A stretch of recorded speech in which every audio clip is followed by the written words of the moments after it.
Okay, so I'm in this room that's like, I guess, the courtside section of some sort of stadium.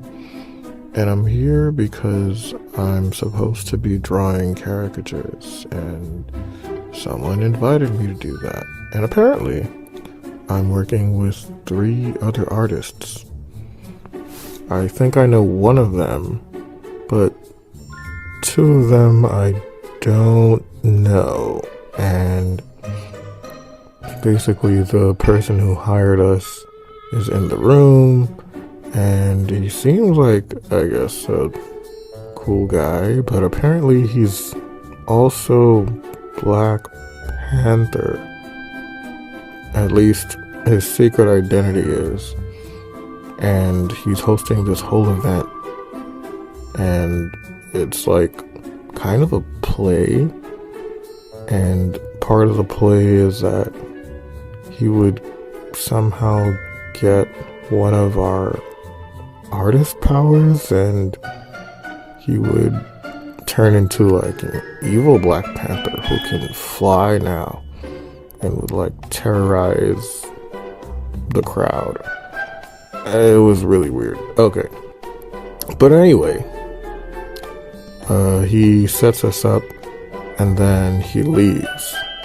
So I'm going towards like the middle of the room to where all the other artists are, and they have like these big poster boards that are like set up on a stand where they are using them to draw, and I'm sitting like towards the middle, but then when I sit down I'm somehow all the way on the left end, and I'm seeing two artists that I'd never seen before, but apparently I have memory of seeing one of them. It was like an old guy with really full white hair. Not short and not long hair, but it was full. And his name was Ken. He seems like a cool guy. But then there was another guy, and I guess he was warming up because he was like using colored pencils or something like that. And I'd never seen him before. And what he was drawing was pretty interesting because it was so detailed. It was so detailed. Like, we were just warming up for maybe like 1 or 2 minutes, and on this big old poster board, he was using colored pencils, and he was getting like, I forget, it was like a baseball player on one side of the paper where he had like a cigar in his hand, and he had like a blue hat, and I think he had glasses, and it was like one of those big head, little body kind of things. And then on the other side, yes, he had enough time in 2 minutes to draw all of this stuff. He drew on both front and back. He was drawing a big face, and you could really see he was using like colored pencils, like halftones, I guess, with colored pencils, and he was blending them like crazy. And I'm just like, bro, this is crazy, because I feel like I don't even belong here, because I'm over here drawing this little face with one marker. Meanwhile, these guys have drawn masterpieces. But yeah, I asked him his name because he somehow looks like Popeye. Don't ask me how that makes sense, but he does. And I think he tells me his name is Amaze, like A-M-A-Z. But yeah, his name is Amaze. And I'm like, oh, okay, cool. So I think we're getting ready to start drawing, and it's like there's a sports team. I think it was like a hockey team or a baseball team. I don't know, but some of the team members come in the room and they're looking at us and greeting us, and the amazed guy who was drawing, those two really detailed stuff, they're looking at him and they're like, hey, I know that baseball player.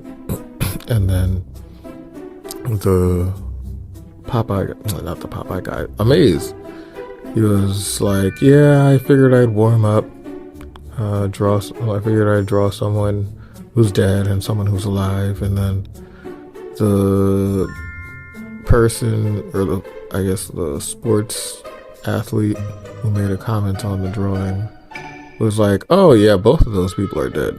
Yeah, neither of them are alive. Those are really, really old reference photos that you were using for that drawing. So yeah, that was that. And then we actually started drawing the people.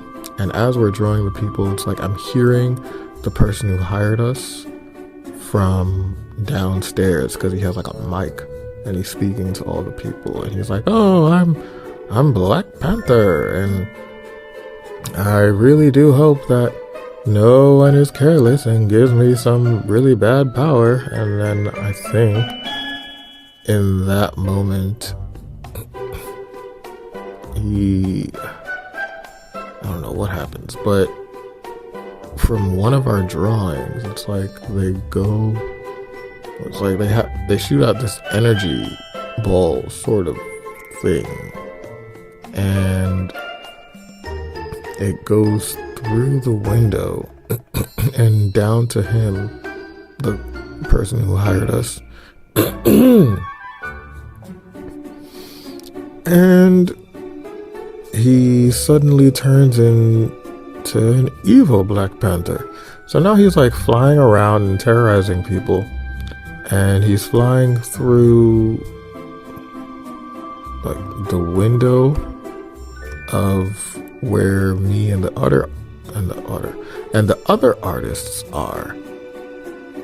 And we're like running away, so we find ourselves in some sort of safe room. Well, I do. I'm by myself. I don't know where the other artists took cover. I'm not even sure if this gig is still happening. I think we were done drawing. Even if we had to keep drawing, we were hiding from this guy. But yeah. So I was in this room, this safe room, and someone else was also in this safe room, because apparently he was hiding from some woman downstairs who had gone crazy and was, I think she was killing people. And this guy who was hiding from her I think they were together. And he had suspicions that she was a killer, but he didn't know. And in that moment, he knew. So there was like this poster that he usually had up with like buttons at the back of it that would snap onto the wall. Don't ask me. All this stuff is really weird to me. But yeah, it would usually be up there, and he had taken it down to try to listen to her. And when he found out that she was a killer, he basically tried to put it back up before she would come back up, because I guess it was up, which let her know that he didn't suspect her. And it's just so weird. And he also somehow, from discovering that the woman was a killer, he got an arrow shot in his right thigh, I believe. And after that, he decided that he was first gonna try to play it off like he didn't know that this lady was a killer, and just like lay in bed, wait for her to come check on him, And then when she would leave, then he would get up and I guess report the authorities and whatever. So now the lady comes in the room while the guy is in bed just trying to play it cool. And she's, I guess she's she's not suspicious. She thinks everything is fine, but she notices that the poster with the buttons, not all of the buttons are buttoned on the wall, which implies that the guy took it down to try to find out if she was, doing some sus stuff. So now I could see her getting suspicious a little bit. And then she gets up and then she notices the arrow in the guy's leg. So now she knows, and she like got set off or whatever. And somehow the guy just runs out the room and leaves me in there with her. So now she like grabs my face and I'm like, oh my gosh, I am absolutely terrified. And she's like, now, I don't remember exactly what she said, but basically she was about to kill me. And I'm just like, no, please don't, please don't. And she's like, well, I was always like this. And I don't know if that's exactly what she said, but she was saying something along the lines of that. And I'm just like, no one is going to step in and help me? No one at all? And she's like, well, you end here. And then all of a sudden, it's like, I don't know, it gets brighter and some lights come on. And then I look to my left and the door opens and it's like these two girls with an iPad. They're like these two Asian girls. They look like maybe they're in their 20s or something. And apparently they had cameras on this woman who was a killer because they had been doing an investigation. And they'd been following her for quite some time because she's been getting away with it. But now they got her on camera. And then the woman is like, she's all crapping her pants and stuff. And then somehow her face breaks into 3. And then she leaves. And like, I guess her face just remains there broken a little bit. And then her body is just gone. And then I'm asking the Asian ladies, I'm like, so, wait, how did you guys set this all up? And they're like, oh, we had the help of the president of Nintendo, Reggie. I'm like, Reggie? Really? They're like, yeah. And then they're like, he's in that control room over there. So I'm going through this room and then making a left through the door. And I'm seeing Reggie from Nintendo in the control room. He's like sitting and I guess he's operating on some computer or something like that.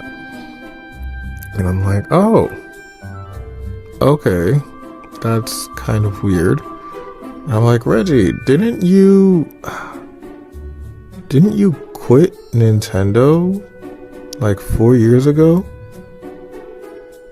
And then he looks at me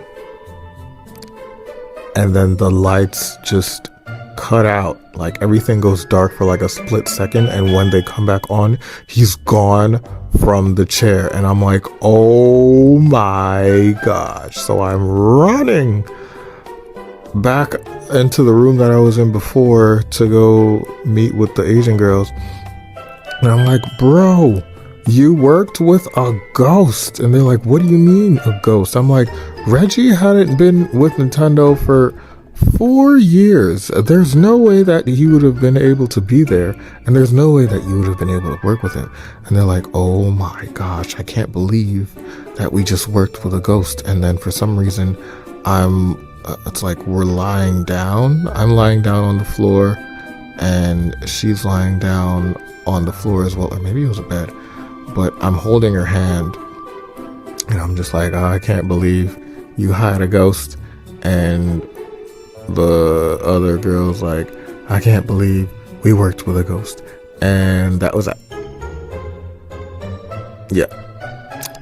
Pretty weird dream. I have no idea what any of that means, but here we are.